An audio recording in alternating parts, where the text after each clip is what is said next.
selamat sore. Sekarang kami sudah berada di Gereja Katedral Kristus Raja Kota Kupang. Perkenalkan, nama saya Alexander Ernst Persirandasion. Perkenalkan, nama lengkap saya Agustina Restilato. Perkenalkan, nama saya Doni Franklin Lenguru. Perkenalkan, nama saya Intan Delvin Lenggu.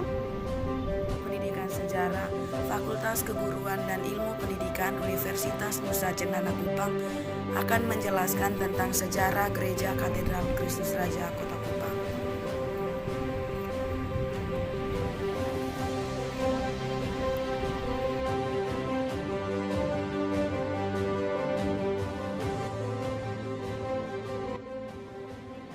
Sejarah Gereja Katedral Kristus Raja Bonipoi, Kupang Timur, Nusa Tenggara Timur.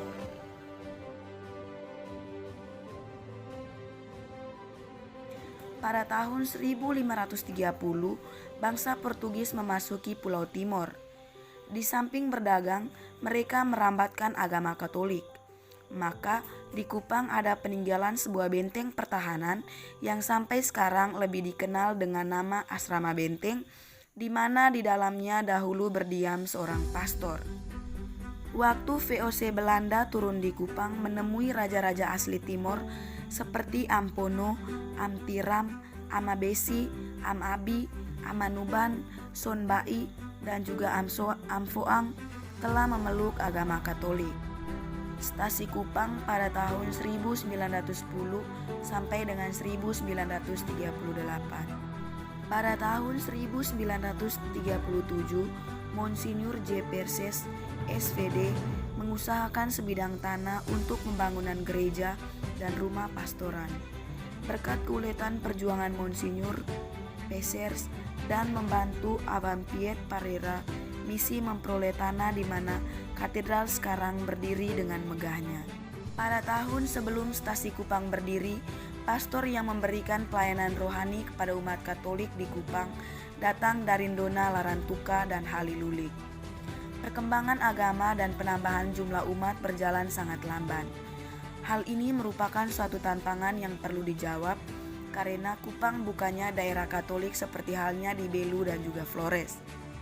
Pada tahun 1937, setelah misi memperoleh sebidang tanah, umat mulai mengumpulkan bahan untuk membangun sebuah gereja. Setelah gereja selesai dibangun pada tahun 1938, datanglah seorang pastor berkebangsaan Jerman, P. Benrik. Pastor Hendrik Schroeder menetap di Kupang sebagai pastor sulung paroki Kupang. Rumah pastoran berfungsi sebagai ganda, tempat gereja atau kapela, dan juga rumah tinggal. Situasi sekitar Perang Dunia II tahun 1940 sampai dengan 1945. Tanggal 10 Mei 1940, tentara Jerman melintasi perbatasan Belanda. Akibatnya, pemerintah Hindia Belanda menginternir semua misionaris Jerman dan Australia dari Nusa Tenggara, termasuk PH Schroeder. Mereka mula-mula ditahan pada kampusat di Toda, Belu, Flores. Tempat tahanan PH Schroeder pada waktu itu adalah markas CPM sesudah kemerdekaan di Jalan Kartini. Kemudian PH Schroeder dipindahkan ke Fatu Veto, sedangkan rumah pastoran Bonipoi pada waktu itu dihuni oleh seorang opsir kompetai Jepang. Setelah perang Jepang menyerah kalah, maka datanglah tentara sekutu, yaitu tentara Australia bersama Nika pada bulan Mei tahun 1946 ke Kupang. PH Schroeder yang berada dalam kamp tahanan lalu dibebaskan. Bersama PJ Kresten memimpin kebaktian rohani di paroki Kupang. Kemudian tahun 1947 kembali ke Hokeng Flores, menetap di sana sampai meninggal dunia pada tanggal 3 Juli 1950. Pada tahun 1947, PJ Kresten SPD ditunjuk sebagai pastor paroki Kupang menggantikan PH Schroeder. Oleh karena rumah pastoran di Bonipoi juga berfungsi sebagai gereja pada waktu perang mengalami kerusakan berat akibat pemboman tentara sekutu, maka pusat ibadah lalu berpindah ke Air Nona. Upacara berlangsung di dalam sebuah rumah secara bergantian dengan umat Kristen Protestan. Sementara gereja berlangsung di Ernona, umat bersama pastor paroki sepakat mulai mendirikan sebuah gereja baru di Bakunase. Setelah gereja selesai dibangun, PJ Kristen pindah ke sana. Ketika keadaan sudah agak aman, umat melanjutkan supaya pusat paroki kembali ke Bonipoi.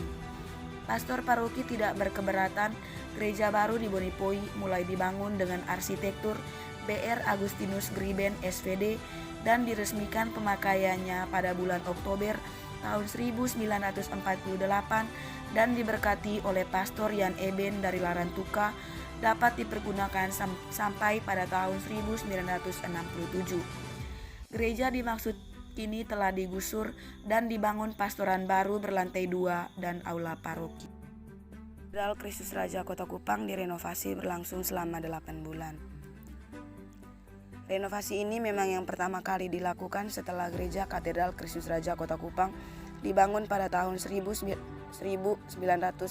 silam. Pastor paroki Katedral Kota Kupang, Romo Amros, menyampaikan ini kepada Victory News ID saat ditemui di Gereja Katolik Katedral Kristus Raja Kupang Sabtu 19/3 2022. Gereja Katedral Kristus Raja Kupang akan dibangun baru dengan kondisi bangunan satu lantai, sedangkan makam Gregorius Monterio SPD selaku mantan uskup agung akan dibiarkan seperti sedia kala. Terkecuali juga pintu masuk utama gereja tersebut akan dibuat serupa dengan kondisi awal gereja itu sebagai pengingat awal gereja itu berdiri.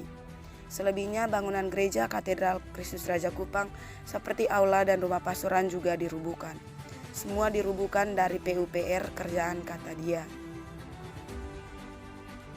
Terdapat juga tanah dari toko piet yang dihibahkan ke pihak paroki, sehingga nantinya akan dibangun rumah pastoran yang baru. Gereja Katedral Kristus Raja Kota Kupang, kata dia, belum pernah dipugar sejak 1962, tetapi pernah ditambahkan balkon pada tahun 1995 yang diakui kurang diminati umat untuk mengikuti misa dari atas. Ia menyampaikan proses penggosongan gereja mulai dari furnitur atau mebel dan perabotan juga sudah dilakukan sehingga segera dimulai dibongkar secara keseluruhan. Taman bagian depan gereja Katedral Kristus Raja Kupang juga dibersihkan dan mulai ditutupi seng untuk dimulainya proyek tersebut. Pohon beringin di halaman depan gereja Katedral Kupang juga mulai ditebang karena akan ditata ulang. Gereja Katedral Kota Kupang telah dikosongkan dan beberapa tenaga ahli tengah melakukan pengukuran di sekitar lahan gereja itu. Ia menyebut gereja Katedral Kristus Raja Kupang direnovasi menggunakan anggaran pendapatan dan belanja negara atau APBN senilai 28 miliar. Sementara umat selama pembangunan dapat menjalankan misa di stasi yang ada di Kelapa Lima dan juga Perumnas. Bangku dan furnitur dari gereja Katedral Kristus Raja Kupang juga sudah dibagi ke beberapa lokasi. Misalnya sebanyak 80 bangku dibawa ke gereja stasi di Kelapa Lima dan stasi di Perumnas 8 bangku, 22 bangku ke gereja Katolik Santa Maria Fatima Taklale Kupang, 5 bangku di gereja Gregorius Agung Oelata dan sentrum pendidikan untuk diakon yaitu 5 bangku, sementara pintu kaca termasuk altar ke gereja Katolik di OEKBT. Sisa barang lainnya juga dibawa ke beberapa lokasi, misalnya gudang toko NAM Oesapa dan bengkel keuskupan.